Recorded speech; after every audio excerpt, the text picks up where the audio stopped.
నేను ఈ ఉద్యోగులకు సంబంధించినటువంటి అంశం మాట్లాడాలనుకుంటా ఉన్నాను. ఎందుకంటే ప్రభుత్వ ఉద్యోగులు అనేవాళ్ళు ప్రభుత్వానికి రథచక్రాలు లాంటి వాళ్ళు సంతోషంగా ఉంటేనే అభివృద్ధి కార్యక్రమాలు సంక్షేమ కార్యక్రమాలన్నీ కూడా ప్రజలకు సజావుగా చేరేటువంటి అవకాశం ఉంటుంది. ఈరోజు వాళ్ళందరూ కూడా తీవ్రమైనటువంటి మనోవేదనతో ఆవేదనలో ఉన్నటువంటి పరిస్థితి ఉంది. ముఖ్యంగా దేశంలో ఎక్కడ లేని విధంగా ఈరోజు రాష్ట్ర ప్రభుత్వ ఉద్యోగులకు 6 DAలు పెండింగ్లో ఉన్నటువంటి పరిస్థితి. అదేవిధంగా పిఆర్సీ అధ్యక్ష, ఈ ప్రభుత్వం వచ్చి 2 సంవత్సరాలైనా ఇంతవరకు పిఆర్సీ ఇయ్యలేదు. ఉద్యోగులందరూ కూడా కోరుతా ఉన్నారు వెంటనే పిఆర్సీ విడుదల చేయాలని. గతంలో కేసీఆర్ గారు 43-39% పిఆర్సీని మా ప్రభుత్వం ఇచ్చింది అధ్యక్ష. అదేవిధంగా ఉద్యోగులకు పిఆర్సీని మా ప్రభుత్వం ఇచ్చింది అధ్యక్ష.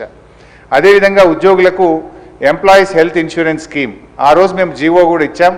దాన్ని మీరు అమల్లోకి తెస్తామని చెప్పి మేనిఫెస్టోలో పెట్టి కూడా ఈహెచ్ఎస్ స్కీమ్ను అమల్లోకి తేలేదు. దాన్ని కూడా వెంటనే అమల్లోకి తేవాలి. ఉద్యోగుల జీపీఎఫ్ తదితర బకాయిలన్నీ కూడా విడుదల చేయాలని మీ ద్వారా ప్రభుత్వాన్ని కోరుతున్నాం అధ్యక్ష.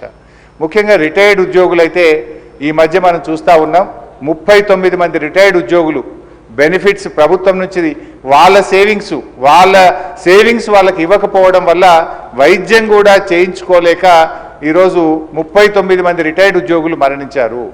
బీఆర్ఎస్ హయాంలో కూడా దాదాపు 15,000 మంది రిటైర్డ్ ఉద్యోగులు రిటైర్ అయితే వాళ్ళందరికీ మేము టైం మీద డబ్బులు ఇచ్చాం. కానీ కాంగ్రెస్ హయాంలో, ఎందుకంటే ఈరోజు నేను అసెంబ్లీకి వస్తూ ఉంటే పొద్దున్నే నా సిద్దిపేటలో ఒక డాక్టర్ జగత్ Kumar Reddy retired JD veterinary పొద్దున్నే నా దగ్గరికి వచ్చి అన్నా కొద్దిగా అసెంబ్లీలో మాట్లాడు, నేను అక్టోబర్ 2024లో రిటైర్ అయినా ఇంతవరకు ₹1 రాలేదు. హైకోర్టుకు పోయి ఆర్డర్ తెచ్చుకున్నా అయినా రాలేదు.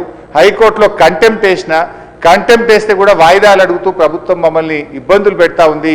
మా రిటైర్డ్ ఉద్యోగుల పెన్షన్ బెనిఫిట్లు ఇప్పించండి, చావు బతుకుల్లో ఉన్నటువంటి మమ్మల్ని కాపాడండి. 30-35 ఏళ్ళు ప్రభుత్వానికి సేవ చేసినటువంటి రిటైర్డ్ ఉద్యోగులను ఈ రకంగా వేధించడం ప్రభుత్వానికి తగదు, దయచేసి ప్రభుత్వం దృష్టికి తీసుకుపోండి అని చెప్పి పొద్దున్నే నా ఇంటికి 7 గంటలకే వచ్చి కూర్చున్నాడు సార్. నేను బయటకు వచ్చేసరికి ఏంది ఇంత పొద్దున్న వచ్చినావంటే ఇట్లా ఉందన్న ఆరోగ్యం బాగాలేదని చెప్పమంటే బట్టి గారికి చెప్తా తప్పకుండా ఈరోజు నేను మాటించి వచ్చి ఈరోజు చెప్తా ఉన్నాను అధ్యక్ష. అదేవిధంగా అధ్యక్ష, సిపిఎస్ ఉద్యోగులను ఓపీఎస్గా మారుస్తామని ఆ రోజు కాంగ్రెస్ పార్టీ ఎన్నికల్లో హామీ ఇచ్చింది. మరి ఎప్పటిలోగా ఓల్డ్ పెన్షన్ స్కీమ్ అమలు చేస్తారు? మరి ఈలోపు గత 2 సంవత్సరాల నుంచి సిపిఎస్ కింద రాష్ట్ర ప్రభుత్వం కట్టాల్సిన కాంట్రిబ్యూషన్ డబ్బులను కూడా మీరు కట్టకుండా దాన్ని దారి మళ్లిస్తూ ఉన్నారు. అసలు కాంట్రిబ్యూషను కట్టలేరు, ఓపీఎస్ తేకపోవడం వల్ల 2 లక్షల మంది సిపిఎస్ ఉద్యోగుల భవిష్యత్తు ఈరోజు ప్రశ్నార్థకంగా మారుస్తూ ఉన్నారు.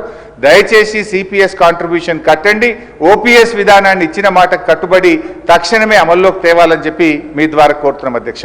అదేవిధంగా పోలీస్ డిపార్ట్మెంట్లో కూడా అధ్యక్ష 5 సరెండర్ లీవులు పెండింగ్లో ఉన్నాయి. టీఏలు రావట్లేదు, డిఏలు రావట్లేదు, స్టేషన్ అలవెన్స్ రావట్లేదు. మొన్న ఒక జూబ్లీ హిల్స్ ఎలక్షన్ ఉంటే యూసఫ్ కూడా బటాలియన్ మాత్రం సరెండర్ లీవులు టీఏ-డిఏలు ఇచ్చిండ్రు. రాష్ట్రంలో 1,00,000 మంది పోలీసులకు సరెండర్ లీవులు టీఏలు డిఏలు రాక ఇబ్బందులు పడతా ఉన్నారు. దయచేసి పోలీసులను కూడా ఆదుకోవాలని, గతంలో నేను ఫైనాన్స్ మినిస్టర్గా ఉన్నప్పుడు ఎప్పటికప్పుడు సరెండర్ లీవులు టీఏ-డిఏలు ఇచ్చాం. ఈ ప్రభుత్వం వచ్చిన 2 సంవత్సరాల నుంచి పెండింగ్లో ఉన్నాయి కనుక వాటిని విడుదల చేయండి. ఇలా పోలీసులు కూడా తీవ్రమైనటువంటి ఆవేదనలో ఉన్నారు. పోలీసులకు ఉండే ఆరోగ్య భద్రత స్కీమ్ కూడా బంద్ చేసిండ్రు. మీరు ₹1,00,000కే పరిమితం చేసిండ్రు. పోలీస్ కానిస్టేబుల్ చాలా ఇబ్బంది పడతా ఉన్నారు.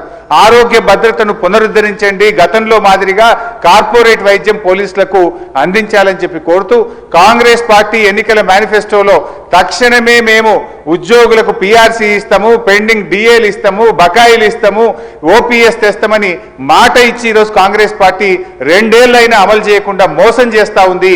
జరిగిన అన్యాయం ఇప్పటికే చాలా జరిగింది. తక్షణమే ఇప్పటికైనా ఉద్యోగులకు, రిటైర్డ్ ఉద్యోగులకు, పోలీసులకు ఇచ్చిన హామీకి కట్టుబడి మేలు చేయండి అని చెప్పి మీ ద్వారా ఆర్థిక మంత్రి డిప్యూటీ సీఎం గారిని నేను కోరుతా ఉన్నా అధ్యక్ష.